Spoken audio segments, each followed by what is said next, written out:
You ready? Yeah. All right. Sorry. All right. Hi, everybody. Welcome to another episode of Love, Beats, and Marriage. We got a really exciting show today. We're going to be talking about some things. Hope it ministers to you. My name is Sunny Knight. This is my wife. I'm Ty Scott King, and the hashtag is LBM Kings. So, yeah, welcome.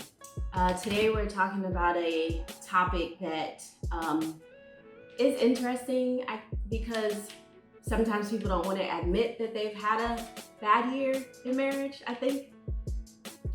Yeah, I guess, some people are like, everything's great.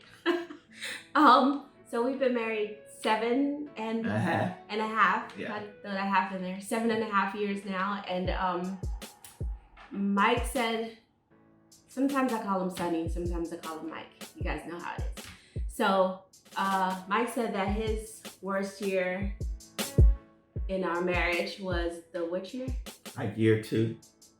Year 2, okay. I think my what I felt like might have been the worst year was maybe year 5 or 6, somewhere. I know we were in California. Yeah. So, no wait. Yeah. My times are all wrong. Yeah. yes. Now it's all coming back to me. Year 6. Okay. We went into year 6 with some mind-blowing new information. So it was a very challenging year. Yeah, because now we're in year 7. Yep, year 6. Right. I know I keep saying it, but now I'm remembering. Year 6 was a doozy. Mm-hmm. So, I didn't know that the second year for Mike was like this whole rough thing. I felt like the first year was kind of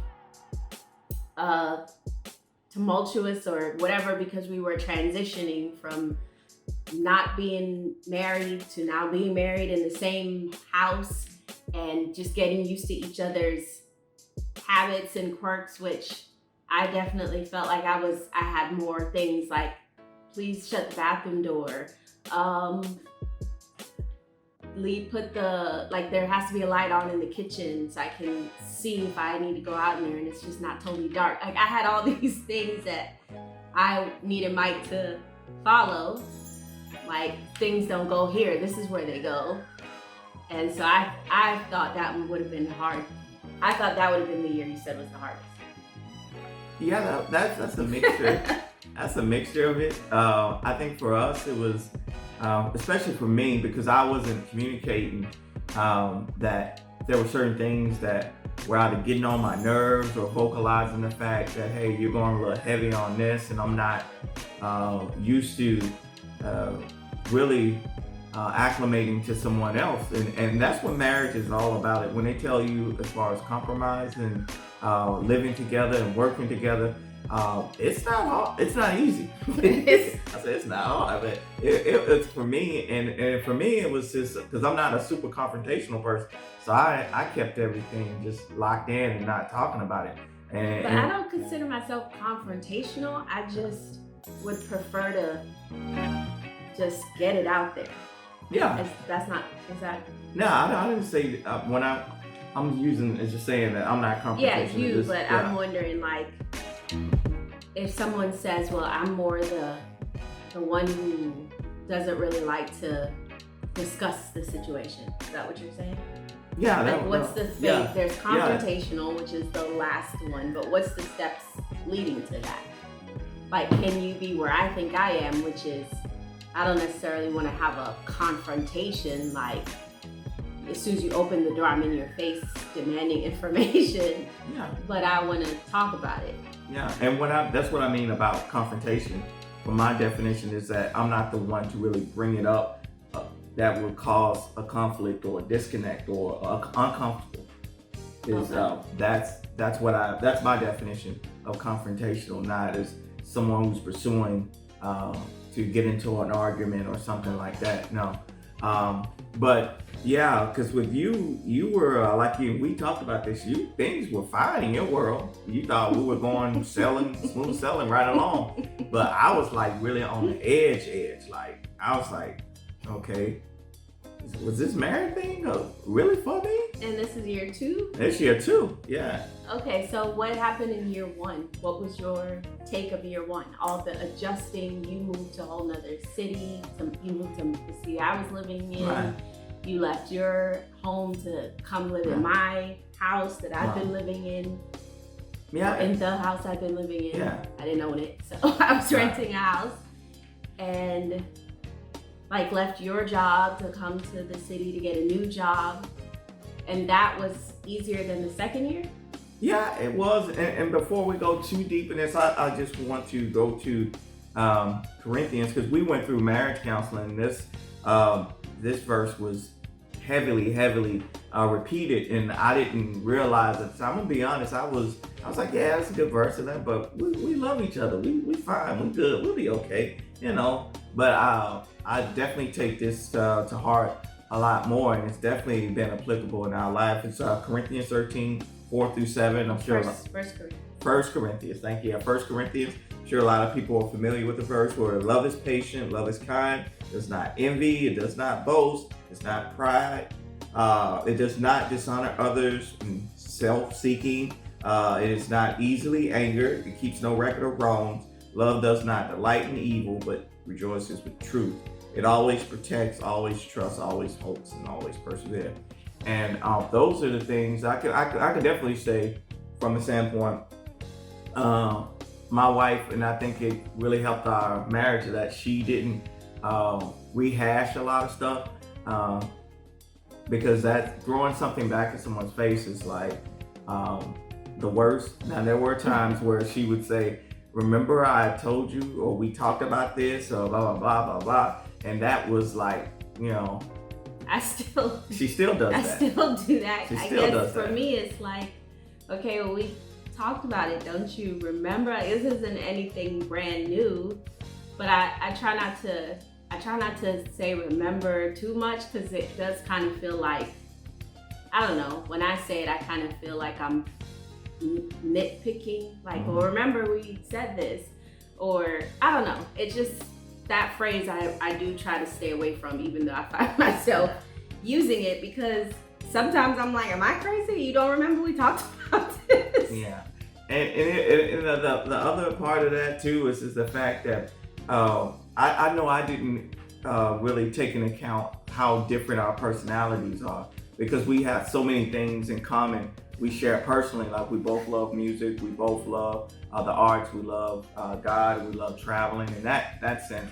So I didn't take into account that there were other things, like for example, my wife, she'll tell you, I mean, even though she's really good at organization, she's real good at keeping things in line, but she'll explain to you, that's not what she enjoys doing all the time. She doesn't always want that responsibility. Whereas I'm Mr. Happy-go-lucky, footloose, fancy-free type of guy, and that was just a storm wait to brewing. Well, it was brewing in the stewing, and after the stewing came the doing, and the doing was affected me. So yeah, those what things. What does that mean? We'll talk about it off camera. Okay. Okay. But yeah, so I think I did take that for granted, for the standpoint of once when I realized as far as duties that went around in our marriage, that you were good at that, and I said, okay, I hand that off to you. Right. And that can be hard for a person. So if you're in a relationship with or marriage, I should say, with someone who has those roles, it's important for you to talk about that, to make sure that they don't need any assistance, that they're not overwhelmed. It really goes back to communication, because like I said, my wife, she'll be the first one to tell you, I do this because I feel like I have to do it at times, and I hate for her to feel that way. So. Yeah, so like I've always been the one who I've lived on my own for a long time, so I write out stuff. I know when stuff needs to get paid. It's enjoyable. I like planning and seeing stuff happen. But yeah, sometimes it's like, okay, I got all these bills, and I don't know about y'all, but I don't auto pay everything. Sometimes I just feel like, no, because what if they're wrong and they charge us $1 million or something and it wasn't supposed to be $1 million? I don't want them just taking it out. So although auto pay would make life a whole lot easier for everything, there's just some things I don't auto pay. So that causes me to have to like go in, manually pay XYZ.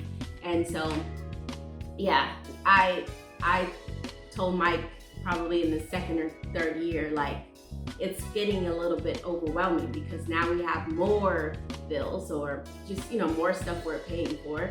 And so what we did was kind of shift some of those things. Like the phone bill is his bill, even though I still get the text.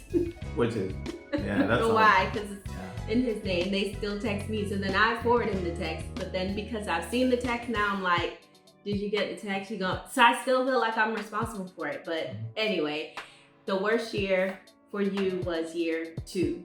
Mm-hmm. And why though? Like what specifically? I think it was just just so many things just started matching up, piling up, I should say. Definitely the transition from moving to another city, the scale down in pay.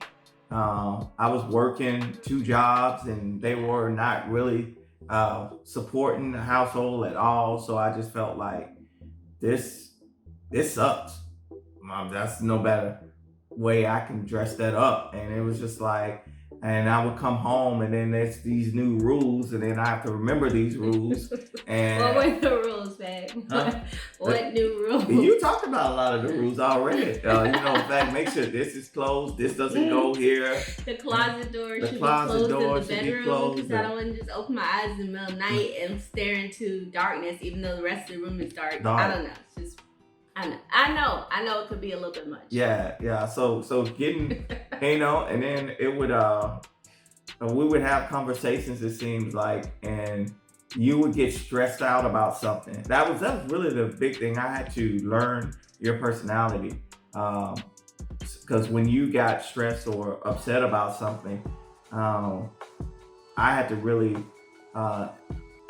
try to find a fine line on how that, because it's going to affect me regardless. And you're married to someone, it's going to affect you. And if you say it doesn't affect you, you're out of line, or you're really not connected with that person because it's, you're living with that person. So when you would get upset about something, it took me a minute, for me to realize when you were like really upset, or you were just venting, or if you just, right, whatever. What's your response supposed to be? Is that what you're saying? It Yeah. took you a minute to like figure out the categories of, okay, this is the level. I should offer help. I should go get help. Right. Or just say help. I remember there were like I told you, there were times when you would be talking and I would just want to say, leave me alone. I just want to say, leave me alone. That's all I want you to do. Just leave me alone. I don't know if y'all ever saw Norbit, but sometimes I feel like Mike was Norbit and we didn't have a basement, but he wished we did, so he could go down into the basement and silently scream. Yeah. That's why I take long showers, and that's why I used to like to take long drives. Yeah. Those were my silent screams. Yeah, because even to this day, when my wife, she take those, like she said, she take those long showers, and then after the shower, I know when that door opens and very slowly and just steam just rushes out, and she walks out and she's all somber and she'll sit on the side of the bed and she'll be like, I was in there with the shower. I can't hear you. What'd you say? I was in the shower and I was talking to God. He showed me some clarity. And usually it'll be something that probably we either disconnected with. So I'd be like, oh man. Because she's a poet too. So I was like, she probably talking to God and Jesus in poetry and just, like it's a slam tournament. So, so I'm getting ready to hit. So, prayers. Yeah. Prayers in the form of slam. Yeah. Poetry. Exactly. No, not at all. No. I was in there like, fix him, Jesus, fix him. Yeah. And then God would always be like, no, let me fix you. Right. That's not what I was asking you for. Right. And I think too, it was, there was something for me, because after a while, so you wouldn't know I was so frustrated, I just started to give in and compromise even more. regardless of the fact, but no matter what it was, I didn't even give it any thought. I was like, okay, this is going to keep her happy and she's not gonna get frustrated with me. Okay. And I had to push back on that and I still do, because I know Michael, he'll go Just a with the few flow. minutes ago when we were talking, she was saying, she's like, just don't say that because you want me to hear it. I'm just paraphrasing, but I'm like, no, I'm saying it because that's what I feel. That's I know you'll go with the flow, so I'm always like, no, don't just go with the flow. So that's always an interesting dialogue too, because I just don't want him to always give in, because I know that's how he is. And I feel like I need to protect his goodness and not take advantage of it. So the worst year for you, year 2. The year, whatever year it was that your mother-in-law, my mother-in-law came to stay with us. That wasn't the worst year, but that was definitely a challenging couple of months. That was super challenging. And my wife being because the relationship that my wife and her brothers and sisters have with her mom, it's just like, it's really, really, I look at it and admire. It's really, really good. Of course, I wouldn't dare say that it's perfect, but they have a really good communication. They're in a chat line and a Samba line.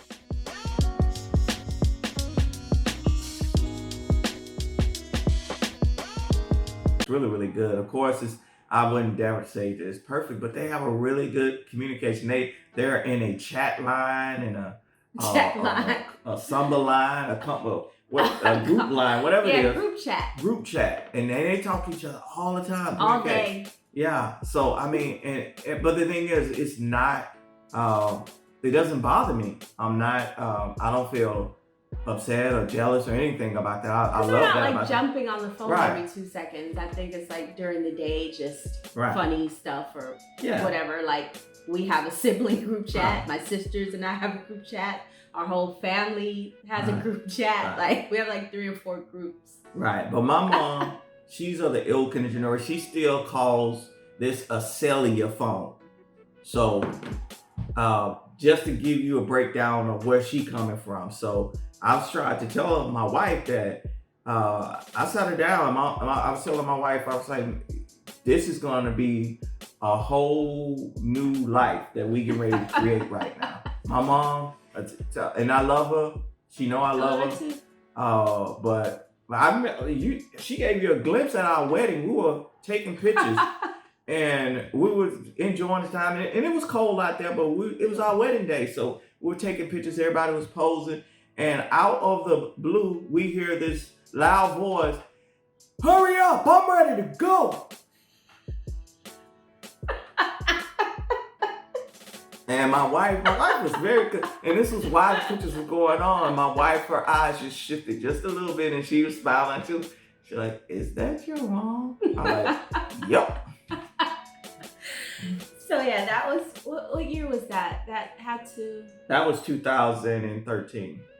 No, she didn't come to live with us the first year we were married. Oh, the first year? Oh, no. I thought you were asking. No, I thought you were asking what year that was. Oh, we got married in 2013. Yeah, I remember that. I think she came to stay with us in 2014. Yeah. Because then we left in 2015. Yeah. So 2014 was also the second year, though. Mm-hmm. So that was a combination of all the things for you, all the rules, the job craziness, the mom challenges. Yeah. Okay, yeah, that definitely makes sense. And I was still working at the school with kids in some capacity, so I was definitely burned out every day I came home. And then lesson planning, teachers. Yeah. God bless y'all. Yes. I don't know if I'll ever go back because those lesson plans.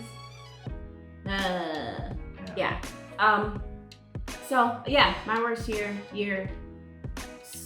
6 was the worst for me because we had a elephant in the room that I didn't even know was in the room. Let's just say that. Right. And so it was challenging to like get this new information after being married so long and thinking that not that I knew everything about Mike, but it was like a very big Yeah, it's a big deal. bomb. Yeah, it's a big deal. And so just year 6, and still, but year 6 was like adjusting to this new information that I was like, just so many questions. Why wouldn't you tell me this before? What about me made you not be able to tell me? Just all those things. So that definitely made for a challenging year, and that caused me to do that thing that you were saying you were glad I didn't do, where it was like bring up old stuff.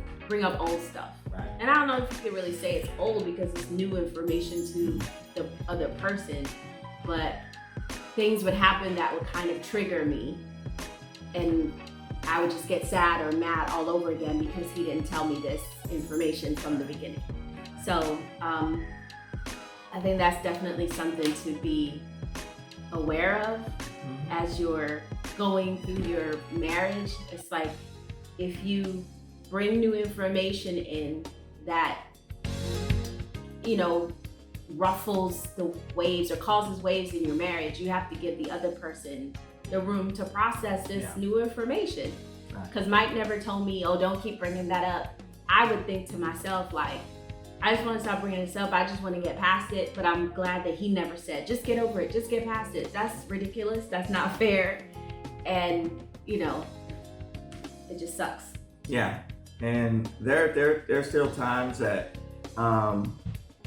because we try to communicate with each other a lot more and a lot more openly and a lot more honestly. Yeah. And I think once when that barrier came down, it helped. So we know that there are times when people go through, we've had friends that have gone through trials and tribulations with their marriage, and some that got divorced, and that's always sad when friends, people that you love, when they have to experience that. And for me, it was like almost like I didn't want to throw our happiness and our marriage bliss, or what appears to be bliss, in their faces. Yeah. Yeah. And that's always a fine line. And when you asked me to go more, it was my wife, because my wife, she's more social media savvy. She definitely on that side, and she's her ministry is huge and continues to grow, and people know her. She's made, I tell all the time, she got so many friends. Seriously, there was a time where every week there was a new person named. If it wasn't a Kwaku, a Sekou, a Yuhu, or Vanessa, or Janae, or Jamal, or just weird names. And I'm just like, I'm not looking at her like, yes, that reminds me of my friend in Herzegovina. I met her. Is that a place? Yeah, Bosnia Herzegovina. Oh.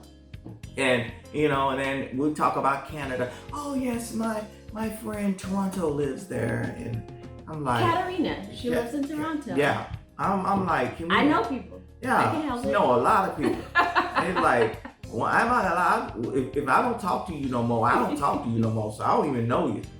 So that's how I feel. I could bring up names if I started thinking about it, but what does this have to do with the worst year again? No, I'm just saying that going on through marriage and learning things, I think that was the process. You just talking about, you learned something about me, and then me, I'm learning about you. And she continues to breathe. Like, we've been married 7 years, and these sentences are coming out of your mouth. I don't think we've ever talked about my friend such and such. I mean, if we don't really talk about a place, and I have a friend who lives there, right?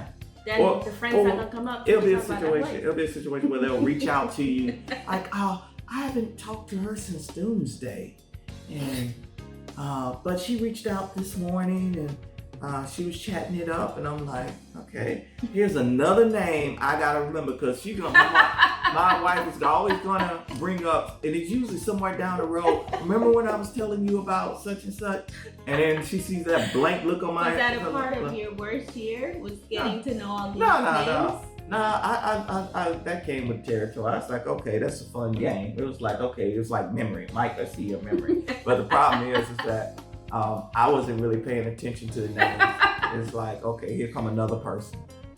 That's how I looked at it. And then when we started traveling, and then we started putting faces to these names, it's like, okay, you what's his name that I can't remember? And especially she know a lot of DJs too. So it's like a lot of people in ministry. She know a lot of people in ministry. And it's just like, oh man. I remember Tracksuit Lady at the she was at Stefan's when he hosted the women of Christian hip hop Yes. that time. She was late. Her things, she was dancing. It was her set. She had a tracksuit on. Okay, I know. You know what I'm talking about? Yes. And how she came over and started talking to you. And I remember asking you, I was like, how do you know her? And you told me how do you know her. I don't remember the story. Babe, I'm so lost. Is this a rabbit hole? What are we doing right now? No, babe, I'm just saying, just learning things about you. Oh, That's all. okay. Learning things about It's you. fine. You can say And your it. world. I just wasn't attracted. Yeah, so I'm done. Are you? Mm-hmm. You're done talking about Tracksuit Lady? Done talking about tracksuit lady. Because I don't remember too much more about her. But that tracksuit Okay. and her music was very interesting. Okay. And she jumped up too like she was exercising. And I said, I'm like, what's going on here? Because I can go on a rant with that in itself. You know how I feel about people, especially in hip hop, when people give you instructions to do stuff. I don't like that. That's what all the dances are. Slide to the right, slide to the left, And you see, crisscross. when that song comes on, I'm sitting down. I'm nowhere to done be after found. like a minute. Yeah. I'm done. All right, so yeah. That's all part of marriage though, babe. We're learning each other. So it's just, I think we definitely have to remember the times that we're frustrated, because I know for a fact I'm still not the easiest person to live with. So that's a lot of times I try to take into consideration when my wife, suggests, especially because I keep my side of the bed for it looks horrible. It looks like a wasteland. And my wife has been very patient with me on that for 7.5 years, because there have been times I've gotten better, but a self-high-fiving me on the closet. I've kept that closet ship-shop shape. I don't know how long. Tip-top. Like shape up and ship out. That's why I said ship-shop. Yeah. You have to watch that because you can let a bad word go. I'm not going to say that again. Yeah, so I'm proud of myself. So there's little... Good job. Yeah. So thank you. But yeah, I mean, so the messy side of me, she's been able to definitely work with, and there's some other areas of opportunity that I have that we all do. Yeah, me too. Yeah. So we might have another worse year or worse times, because that's just life. That's life. Jesus life. said there'll be trials and tribulations. Yeah. But those were our 2 worst years, and why? So how did you get past your worst year, number 2? I mean, of course it came and went, but how did you mentally shift out of feeling like this is the worst year?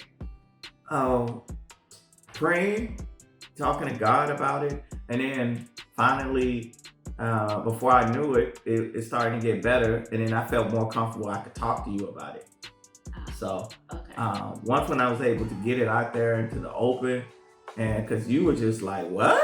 I had no idea this was going on. No, I was so overwhelmed with work and being a new wife and just, I guess, ministry. Yeah, you're doing a lot of ministry. Our first few years of marriage, that was a lot. And that's something I had to adjust to. I didn't have a problem with it, but it was just the little things that I was not aware of that. Right, Mike went into road manager mode. Right, I turned into like a default, manager and table setter upper and merchandise sales and all things. When we get to the venue, it was like, I'm like, I don't know, ask my husband. I still handled certain things because I was used to it, but now he had to do the table and people ask him questions and he has to take pictures or video or all those things that you hadn't. And really it still blows done me away to this day. There's so many people in church that have cash, just cash. It's like, it just blew me away. Like, it's like, you have a car? Nah, baby, I don't have that. Just take this 20. And it all be 20 starting out. Like, everybody meet up before church and go to the $20 store so we can all have nothing but 20s. No, like, you got some change? It's like, no, the lady right there that you saw that was in the front of you, you heard me say, I'm sorry, I don't have change.